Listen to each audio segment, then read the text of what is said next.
Bueno, la verdad nada está dicho porque fuentes confiables de este programa nos aseguran que a las 9:01 de la noche el gabinete cateriano no tendría los votos suficientes para que reciban el voto de confianza. No tendrían los votos suficientes. En este momento se está desarrollando el debate de los congresistas. Estos trámites suelen ser largos, tediosos. En este momento está haciendo uso de la palabra Daniel Urresti, de Podemos Perú. Ya les voy a contar qué es lo que está pasando. Primero escuchemos un fragmento de la intervención de Urresti en estos momentos, en vivo y en directo, desde el Congreso. Carretera central, vamos a construir el tren de acá para allá y vamos a hacer tales y tales obras. Cuando todos somos conscientes, los que hemos trabajado en el Ejecutivo, que eso solamente se puede ofrecer en el primer año de gobierno. Y si de verdad hay la voluntad política, en ese momento se empuja para poder verlo tal vez en el cuarto o quinto año de gobierno realizado. Así que eso está pasando en estos momentos en el Congreso de la República, por lo menos en el hemiciclo. Pero en la trastienda, la información que tenemos de fuentes confiables de este programa, les decía al comenzar, es que el gabinete cateriano no tendría los votos para lograr la confianza. Si eso pasa, además, en medio de una pandemia, se produciría, según la Constitución, la crisis total del gabinete. Entonces, todo el gabinete tendría que renunciar, comenzando por el señor cateriano.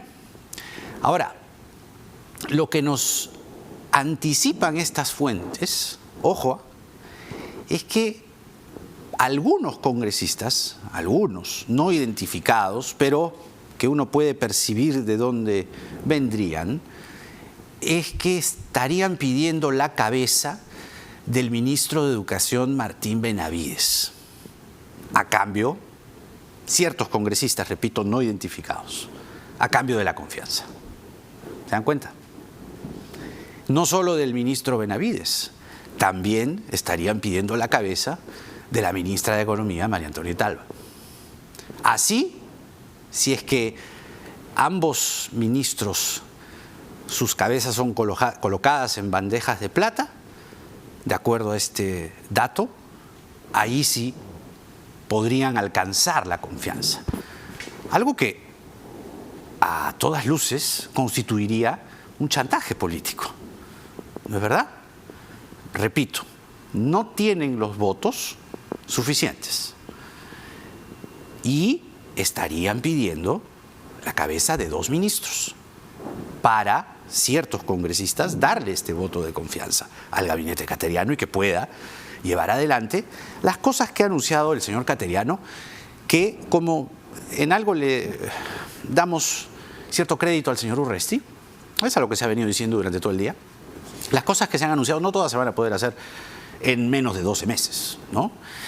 Pero bueno, hoy tenemos, como siempre, un programa muy especial. La ocasión lo amerita, ciertamente. La presentación de un gabinete concita la atención porque son las políticas generales del gobierno, que en este caso, por lo menos el señor cateriano le ha planteado en 5 puntos, ¿no? Pandemia, economía, elecciones y otros. Nuestros invitados, comenzando este programa, son Rocío Silva Santisteban del Frente Amplio y Fernando Meléndez de Alianza para el Progreso. Si ya los tenemos, vamos con ellos, o por lo menos comencemos con Rocío Silva Santisteban. En unos instantes se conecta Fernando Meléndez con nosotros, luego estará también el exministro Víctor Zamora y vamos a analizar ya la situación desde el plano político y sus alcances, ahora con esta discusión constitucional también con Beatriz Ramírez, abogada constitucionalista, e Iván La Negra, secretario general de Transparencia. Congresista Silva Santisteban, buenas noches. Buenas noches, Jaime. Bueno, te estaba escuchando. Bueno, ¿qué le parece? Este es un dato absolutamente confiable. Usted como congresista debe tener más datos que yo, de seguro. Entiendo que el Frente Amplio se está rehusando a darle la confianza al gabinete. No sé si usted particularmente está en la misma posición o se está inclinando por darle la confianza. Bueno, a ver, primero siempre se hacen este tipo de, digamos, suposiciones sobre los votos, ¿no? Yo creo que, bueno, hay grupos políticos que la deben de tener clara, ¿no? O sea, de arranque UPP no le va a dar el voto de confianza. Eso Podemos tampoco. es como bastante obvio, ¿no? Bueno, no sé sobre el tema de Podemos.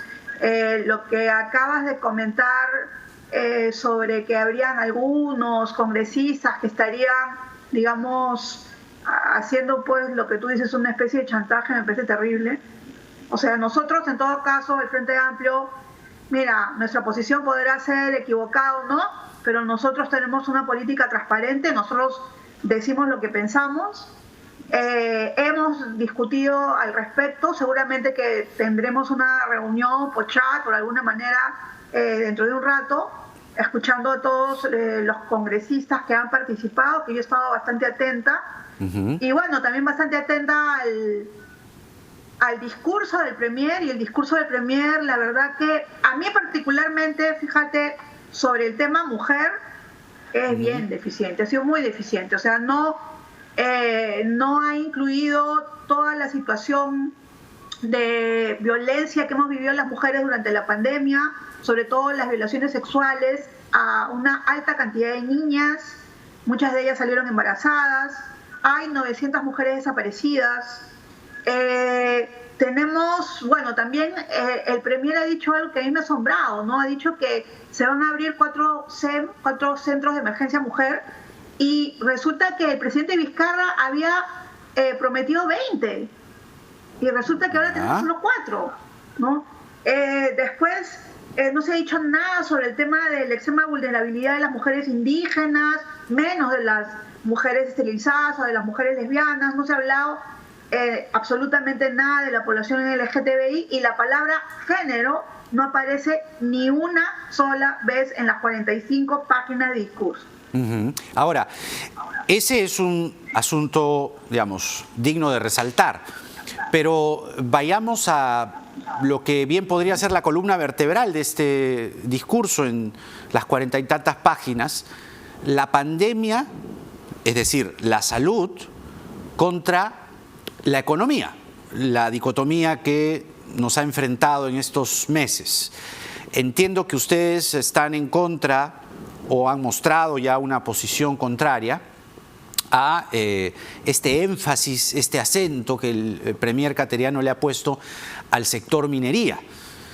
Dicho de otro modo, o haciendo la pregunta a propósito de este énfasis del Premier, ¿cuáles vendrían a ser esas fuentes de generación de riqueza si es que no es primordialmente el sector minero o el canon, como lo ha dicho el Premier hoy?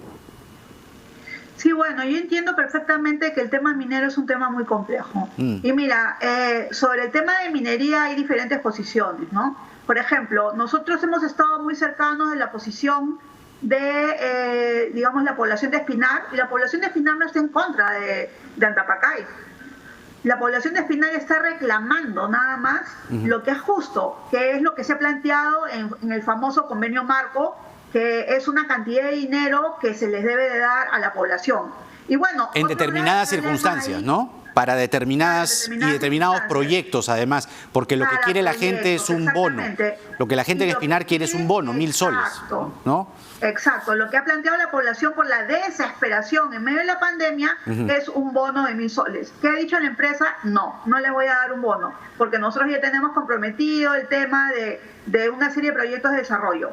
Y bueno, yo he escuchado ayer al ministro Belaunde, que ha dicho, miren, nosotros vamos a ir el 7 de agosto y nos vamos a quedar hasta solucionar el problema. Y bueno, la gente no lo quiere recibir en torno al problema, que es una posición muy firme, y ellos quieren el bono, ¿no? Claro. Y ya estamos no sé cuántos días de paro indefinido y una serie de situaciones también preocupantes, como que han habido heridos de bala, cosa que tú sabes, Jaime, que la Policía Nacional no debe usar proyectil de arma de fuego, ¿no? Para, digamos, reprimir a la sociedad, a la población que no está armada, ¿no? Entonces, poniendo las cartas sobre la mesa, dicho lo dicho al comenzar el programa y este tira y afloja en el que están en este momento, el gabinete con ciertos congresistas, sobre todo pidiendo la cabeza de 2 ministros a cambio de darles el voto de confianza, ¿cuál va a ser su posición? No, nuestra posición es definitivamente, nosotros no vamos a entrar en eso. En primer lugar, nosotros como Frente Amplio hemos firmado el pliego interpelatorio a la ministra de Economía y creemos que tenemos todo el derecho, porque nos lo da la Constitución, de poder plantear una interpelación a la ministra de Economía. Pero nosotros no hemos firmado el pliego interpelatorio del ministro de Educación. ¿Por qué? Porque es cierto que sobre el tema de las tablets y sobre varios otros temas se podría, digamos, plantear una interpelación, pero la propuesta de interpelación era específicamente sobre el tema de la SUNEDU. Y eso significa, digamos, pedirle cuentas a un ministro sobre una gestión anterior en una institución anterior. Y eso estaba básicamente promocionado por personas que tienen universidades que han sido cerradas por la SUNEDU. Y entonces, bueno, ahí no habría, digo, ¿no? Piensa mal y acertarás. Y no habría entonces este mismo grupo de congresistas que ha buscado, ha gestado, ha promovido esta interpelación al señor Benavides con cosas relacionadas a su cargo anterior como jefe de SUNEDU y hoy con esta especie de chantaje que hemos señalado aquí, ¿no son los mismos o no serían los mismos? Es decir, en el fondo lo que se quiere es bajarse a Benavides. Bueno, a ver, yo por mi misma condición de congresista debo de dudar de tu fuente, ¿no? O sea, porque en verdad me parece grave lo que has comentado, me parece verdaderamente grave y yo espero que eso no sea real, porque decir, o sea, que sí, salga Benavides, pero nosotros le damos a usted el voto, es literalmente un chantaje. Y esa no es la manera de hacer política en nuestro país, no es la manera. Esa es la peor manera, esa es la política debajo de la mesa. ¿No? Entonces, nosotros, por eso te digo, nosotros claramente estamos en contra de la ministra de Economía, sí, por haber motivos, queremos interpelarla, por supuesto que sí, no ha pasado la interpelación, pero la interpelación del ministro de Educación, contra la cual nosotros votamos en contra, como partido, como bancada, sí ha pasado. Y eso es lo que se va a ver en el próximo pleno. Y entonces, bueno, esa es una situación verdaderamente muy delicada. Lo que tú estás comentando es muy delicado, de verdad, muy delicado. Y tendrían que ir a ética. Por eso, pero bueno, ahora vamos a hablar de ética en un rato, pero no sería, de acuerdo a estas fuentes, porque no es solo una, son varias, nosotros cruzamos. Entonces, no sería solo el pedido para que salga Benavides, sino también María Antonieta Alba. Pero en todo caso, ¿usted va a votar a favor o en contra del gabinete cateriano? Eso me gustaría que quede claro. Por lo que hemos escuchado hasta este momento, nosotros estamos pensando votar en contra. Pero bueno, todavía queda la última parte, que es cuando el Premier conteste, digamos, las propuestas que se le han hecho. Han habido preguntas concretísimas. Por ejemplo, un congresista que no es de mi bancada, que es el congresista Alberto de Belaúnde, le ha hecho una pregunta muy concreta, y es que otra palabra que no aparece en las 45 páginas del discurso es cambio climático. Entonces él le ha dicho por qué está pasando, y bueno, a ver, entonces conteste usted qué va a pasar con las mujeres. Hay que escuchar también, o sea, el segundo momento del discurso de Cateriano, que es la respuesta a las preguntas. Si va a suceder como sucedió, digamos, en el caso de algunos ministros, cuando se presentó el premier Ceballos, en que no se contestaron las preguntas, sino simplemente, digamos, se lanzó un speech, bueno, ahí pues estaremos más afirmados en nuestro voto en contra, digamos, ¿no? Ajá, ahora, pero ¿cuál es la salida? Es decir, están en su derecho ustedes de votar en contra, es democrático, pero ¿cuál sería la salida? O sea, que el gobierno se encargue, que Vizcarra arregle el problema, porque eso, el no darle la confianza, provocaría una crisis total del gabinete, según la Constitución. O sea, no, tendrían que irse en este mismo momento, tendrían creo que 72 horas, me parece, según dice la Constitución, para cambiar y presentar un nuevo gabinete? Es decir, ¿cuál es la alternativa? Para nombrar a otro premier. Francamente, Jaime, yo creo que sí le van a dar la confianza. ¿Ah, sí? O sea, nosotros estamos en minoría, sí. Yo no sé, tú tienes una información también, es una fuente, ¿no? Ya, pero... Que te ha comentado aquí, pero por ejemplo, a mí... Pero UPP y Podemos ya adelantaron que no le van a dar el voto en confianza. ¿Somos Perú? También. ¿Ustedes? También. O sea, ahí ya van 4. No, yo creo, a ver, recuerda Jaime que cuando se presentó el premier Ceballos, hubo discursos verdaderamente encendidos en contra y al final todos le dieron la confianza, votaron a favor. Y yo creo que va a pasar eso. Sí, yo creo que va a pasar eso, que uno es el tema del discurso encendido y bueno, sobre todo reclamando desde las regiones, porque estamos en una situación verdaderamente en que nosotros recibimos muchos reclamos directos de la gente, ¿no? Muchos reclamos directos. En el caso mío de Lima, pero también de Espinar, de Tía María, bueno, de Cajamarca mismo, de otros lugares.